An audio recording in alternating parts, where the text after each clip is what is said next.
போர்க்கு வல்வினை போம் துன்பம் போம் நெஞ்சிற்பதிப்போர்க்கு செல்வம் பலித்து கதித்தோங்கும் நிஷ்டையும் கைகூடும் நிமலரருள் கந்த சஷ்டி கவசந்தனை அமரரிடத்தீரவமரம் புரியாத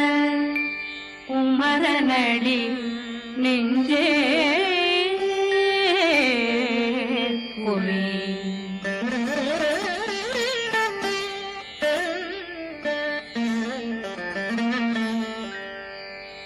சஷ்டியை நோக்க சரவண பவனா சிஷ்டர் புதவும் செங்கதிர்வேலும் பாதமிரண்டில் பண்மணி சதங்கை கீதம் பாட கிண்கிண்